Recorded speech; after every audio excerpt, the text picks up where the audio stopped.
राजू बिष्टा हो गया, इनकी बात आ गई है मैम। हो चुका है आपका, आप बैठ जाइए अब। राजू बिष्टा धन्यवाद। आ गई रिकॉर्ड पे, आ गई। राजू बिष्टा धन्यवाद मैडम, आपने मुझे बोलने का मौका दिया, मैं आपका बहुत आभारी हूँ। राजू बिष्टा। दीदी आपका माइक बंद हो चुका है। राजू बिष्टा। और आपका मैं इसलिए भी आभारी रहूंगा कि टीएमसी के हमारी सांसद के बाद आपने मुझे बोलने का अवसर दिया। और सबसे पहले राजू बिष्टा, मैं मैडम 2024-25 का जो सप्लीमेंट्री डिमांड फॉर ग्रांट्स है और साथ ही 2021-22 का जो एक्सेस ग्रांट है और मणिपुर का जो बजट है उस पे बोलने के लिए मैं खड़ा हूं। और मैं केंद्र सरकार, खास करके प्रधानमंत्री मोदी जी और वित्त मंत्री सीतारमन जी का बहुत आभारी हूं कि पश्चिम बंगाल से बहुत प्रेम करते हैं और बहुत स्नेह रखते हैं। और ये बजट के आंकड़े भी जो है साफ दर्शाते हैं।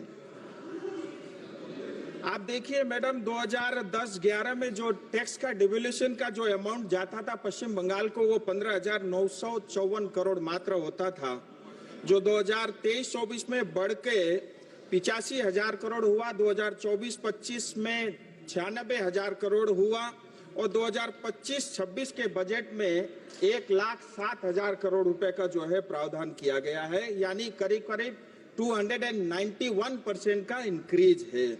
इसी तरह जो ग्रांट इन एड होता है, जो पश्चिम बंगाल को 2010-11 में जो मिलता था 7,800 करोड़ रुपए मात्र होता था, जो 25-26 में बढ़ करके करीब 40,000 करोड़ हो गया, जिसके अंदर में 303% से ज्यादा का इंक्रीज है।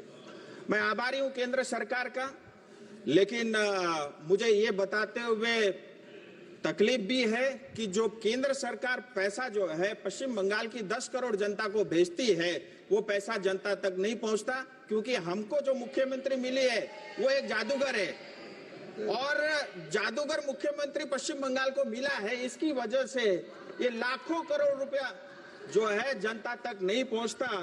ये मैं आपके माध्यम से जो है सदन के पटल पे रखना चाहता हूं। और ये हमारे जो जादूगर मुख्यमंत्री है, कहाँ हमारे पैसे जो है दबाए जाते, खाए जाते, वो मैं आपको बताना चाहूंगा।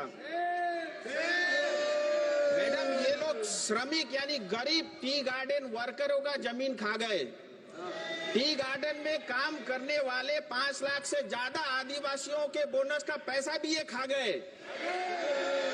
सिंकोना बगान जो अंग्रेज ने जो है प्लांटेशन के लिए लगाया था, जहां मेडिसिन बनते थे, वो पूरा तरह जो है टीएमसी सरकार खा गई।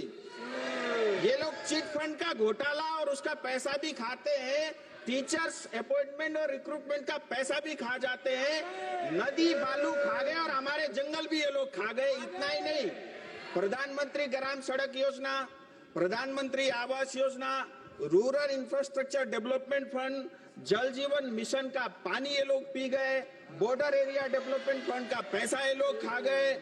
और इतना ही नहीं, मनरेगा का पैसा जो पश्चिम बंगाल की जनता को भेजा था, इन्होंने बांग्लादेशियों को दे दिया।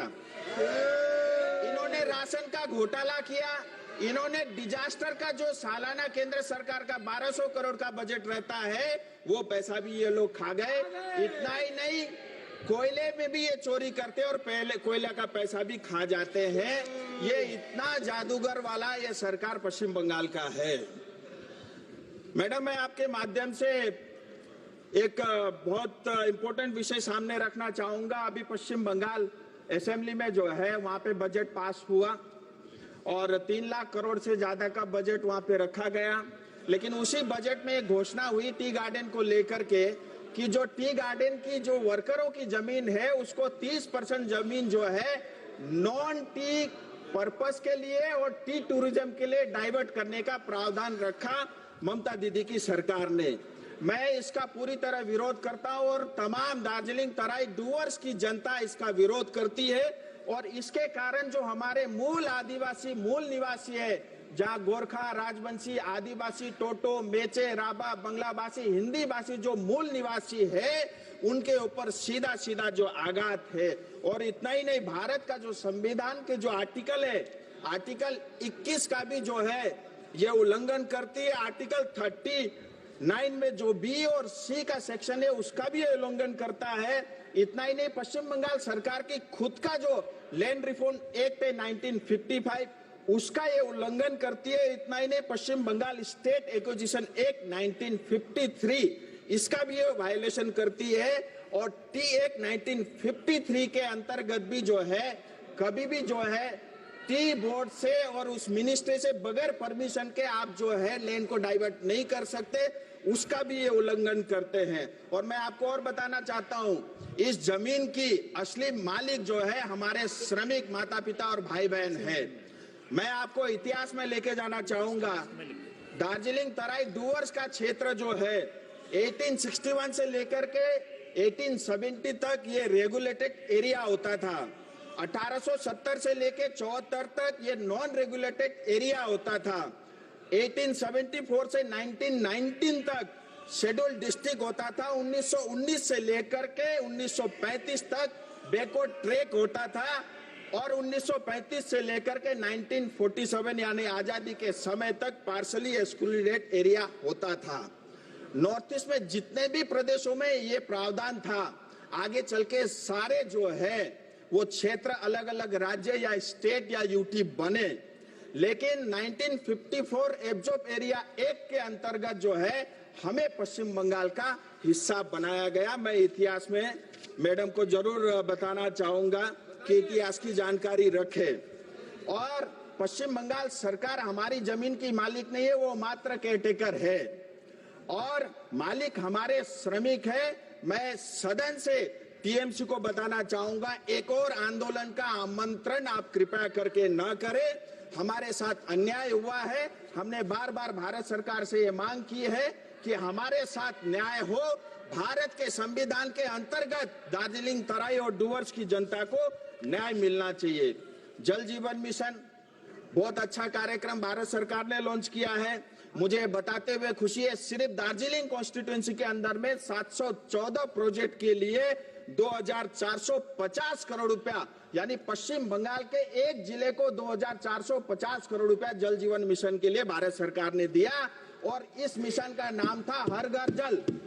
लेकिन पश्चिम बंगाल में जाकर के ये जो स्कीम का नाम बदल करके हर घर नल हो गया, क्योंकि नल तो लग गए, पानी उसमें है ही नहीं।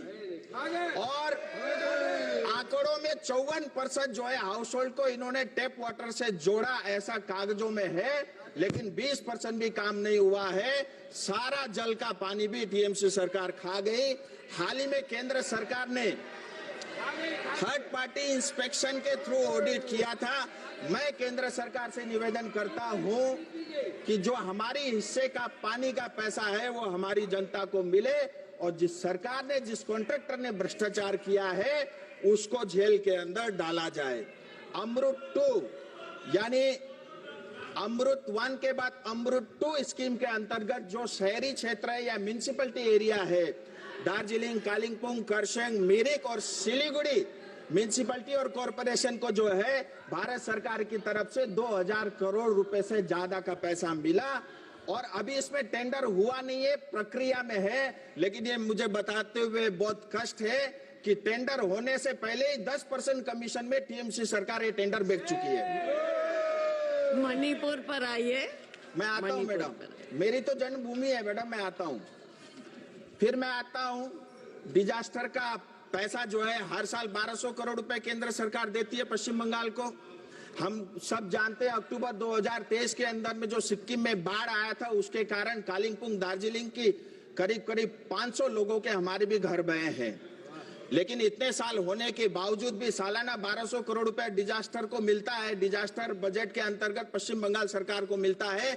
लेकिन आज तक हमारी जनता को कुछ नहीं मिला। मैं आपके माध्यम से मैडम केंद्र सरकार से निवेदन करता हूं